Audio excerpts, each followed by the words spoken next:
Sa buhay na marami kang makikilala, sino kaya makakapagpahiwalay sa magkaibigang matagal nang magkasama?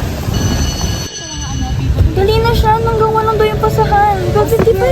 Sige, halika na.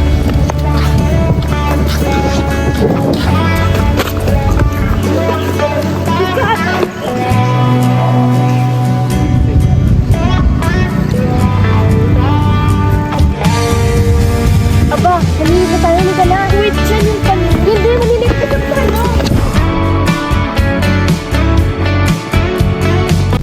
Uy, alam mo ba, Kat, kanina ang daming sinasabi ni ma'am na late ka daw nagpasa.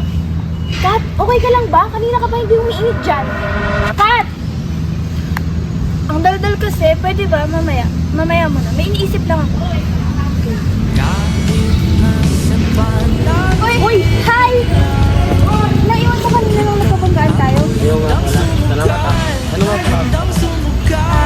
Secret, alamin mo na lang. Uy, Kat, may bibilis pa ba yan? Ano na ako ah? Ha? Cut daw po nga naman. Oo. Ha? Here. Sige, sige. Uy, Kat, sama mo mamaya sa paglilibo tayo. Ako pa naman may isa. Sige. Uy, Kat, sama ka sa akin mamaya sa group pag naglibot. Andun daw kasi yung lalaki na Kian yung pangalan.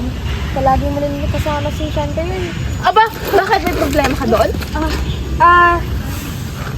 Sige, pagdesisyonan ko muna. O sige, una na ako. Sabihin mo na sa akin mamaya yung sagot mo Sige. Sabi niya! Ano ba? Yan mo na kasi. Kat, sabi niya. Sean,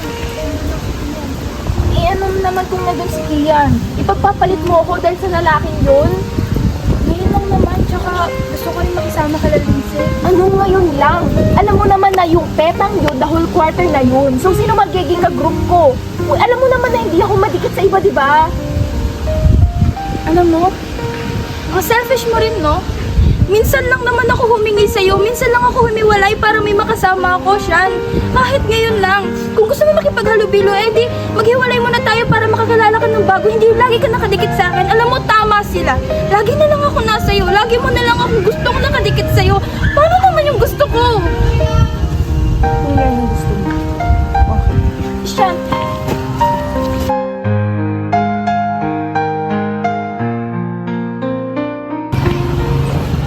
sa magandang relasyon na nabuo ay may sumingit sa kanilang pagkakaibigan. Habang ang kagustuhan ni Kat na makipaghalubilo sa iba, si Chandria naman ay sinusubukang pakalmahin ang sarili at kalimutan ang masasakit na salitang nasabi ng kanyang kaibigan. Lumipas ang mga araw at wala nang kibuan ng dalawa. Habang si Kat ay sumama sa iba niyang kaibigan, si Chandria ay naiwan mag-isa. Sumama ka sa amin at hinayaan mo yung Chandria na yun. At alam mo ba, nagsagot niya na gusto mo daw si Kian.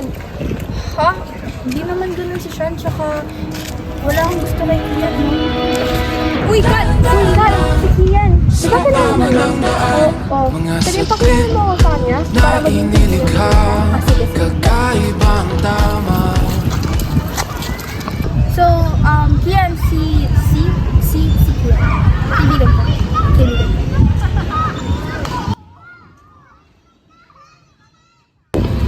Sa susunod, pwede mo akong lapitan Kaibigan naman ako ni Kat. Diba, Kat? Oo.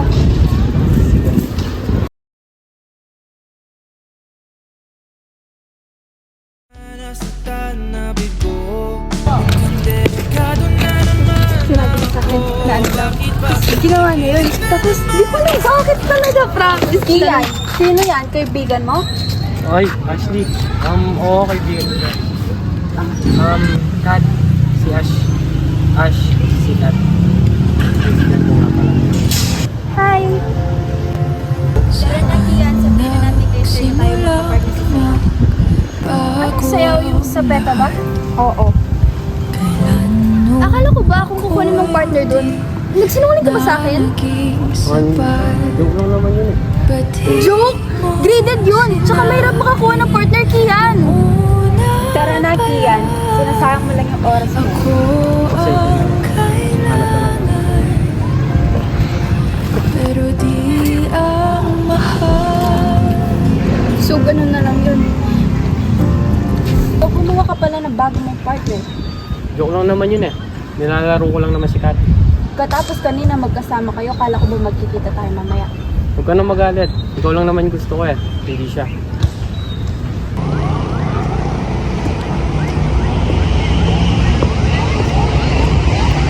Hey, Kat! Hey, Choco! Sabihin ko pala sa'yo, hindi ka na namin sasabi sila. Mamaya, sa paglilibot. Akala ko ba, kayo lang yung grupo ko eh. Iniwan ko si Chandria para magrupo kayo. Hindi ka na kasalanan yun. Yun ay napag-isisyonan namin. Hindi mo na kasi kasama si Kian, kaya di ka na namin kasama.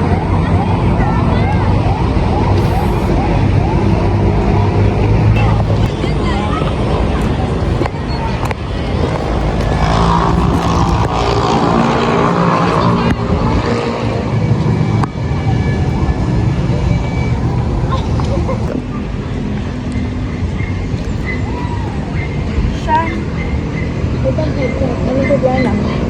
may sasabihin sana ako. Okay lang ba? Ano yun? Shan, ano kasi?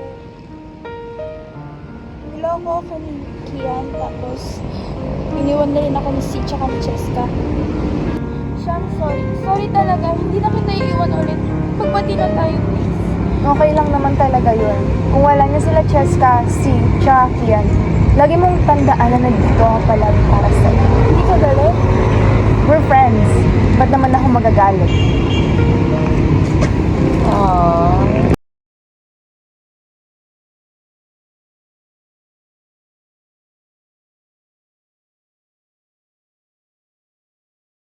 Oh, huwag mong hahayaan na maagaw ang attention mo ng ibang tao.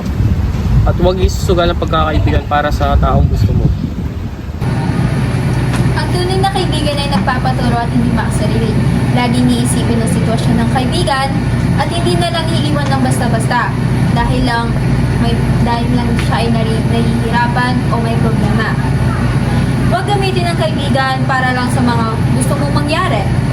Ang kaibigan natin ay hindi ginagamit at ito ay pinapahalagahan.